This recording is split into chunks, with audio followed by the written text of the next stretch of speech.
Hello, welcome back. I am R K Jha from Mahatma Gandhi शिक्षण संस्थान दरभंगा।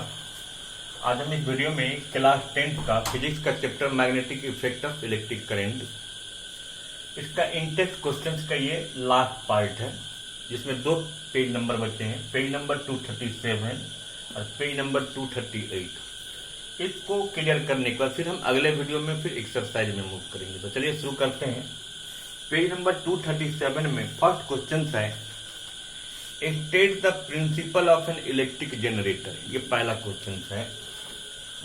तो हम लोग इलेक्ट्रोमैग्नेटिक इंडक्शन पढ़े हैं। तो इलेक्ट्रोमैग्नेटिक इंडक्शन में हमने क्या देखा है कि जब किसी भी क्वाइल और मैग्नेट के बीच जब रिलेटिव मोशन होता है, तो दोनों के बीच जो रिलेटिव मोशन होता है वो रिस्पॉन्सिबल होता है कि उस क्वाइल में वो इलेक्ट्रिक करंट को इंड्यूस करता है। मीन्स जिस फेनोमेना से due to relative motion of coil and magnet electric current जो इंड्यूस हुआ क्वाइल में, उसको हम इलेक्ट्रोमैग्नेटिक इंडक्शन करते हैं और इसी बेस पर इलेक्ट्रिक जनरेटर काम करते हैं और यही इलेक्ट्रिक जनरेटर का प्रिंसिपल है। क्लियर? तो क्वेश्चन है कि state the principle of an electric generator. Electric generator is based on electromagnetic induction in which when relative motion between the coil and the magnet takes place in electric generator, then electric current is induced in this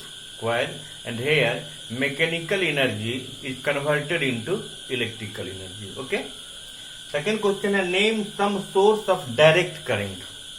देखिए हम लोग ये पढ़े हैं इस chapter में कि types of current में दो तरह के करंट होते हैं। एक अल्टरनेटिंग करंट जिसको हम एसी कहते हैं और एक होता है डायरेक्ट करंट जिसको हम डीसी कहते हैं।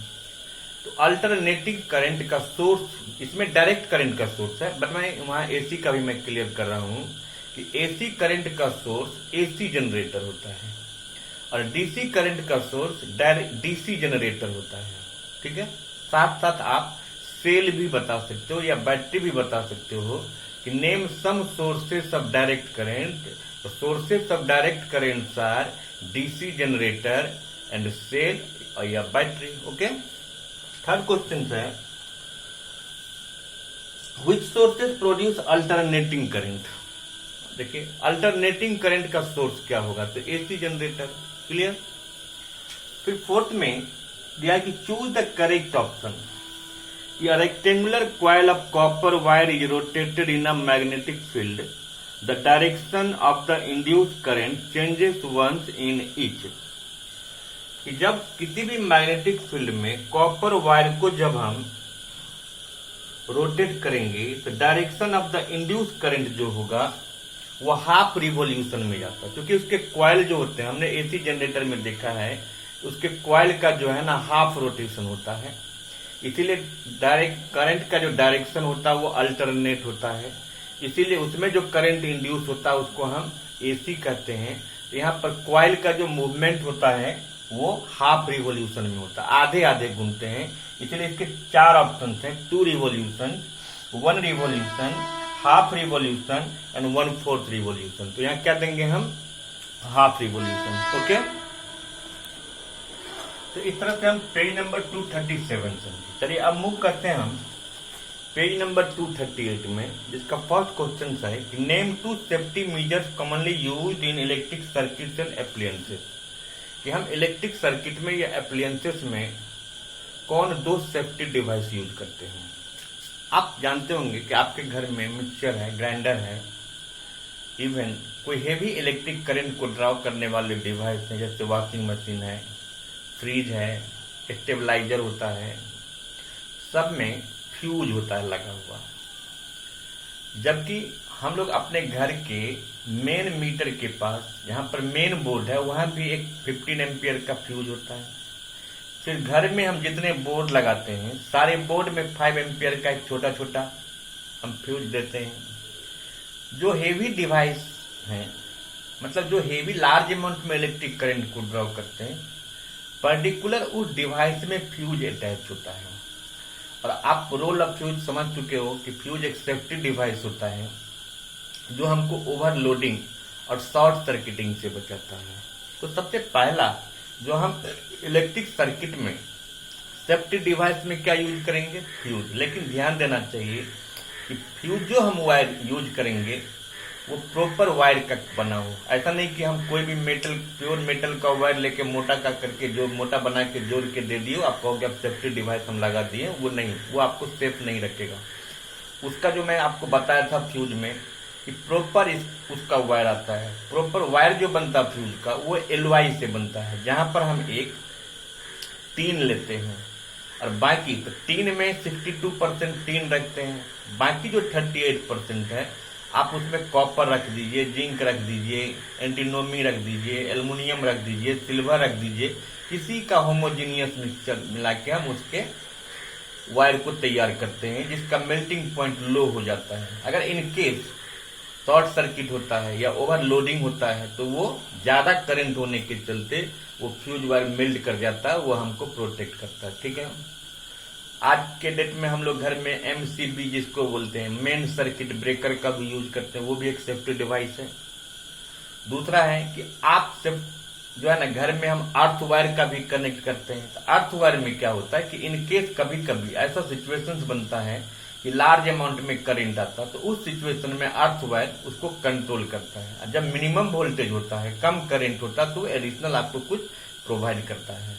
यानी वो हमको एक तरह से, जब हम कोई ऐसे डिवाइस का यूज करते हैं, फॉर एग्जांपल आप मिक्सचर यूज कर रहे हो, आयरन, इलेक्ट्रिक आयरन का यूज कर रहे हो, केटल यूज कर रहे हो, तो उस केस में अर्थ वायर हमको जो है ना इलेक्ट्रिक शॉक से भी प्रोटेक्ट करता है। इसीलिए हम अर्थ वायर को ले सकते हैं, एमसीबी को कह सकते हैं, इलेक्ट्रिकल फ्यूज को कह सकते हैं। ये सारे सेफ्टी डिवाइस हैं जिसका हम इलेक्ट्रिकल एप्लियंसेस में, इवन इलेक्ट्रिक सर्किट में भी यूज करते हैं। क्लियर।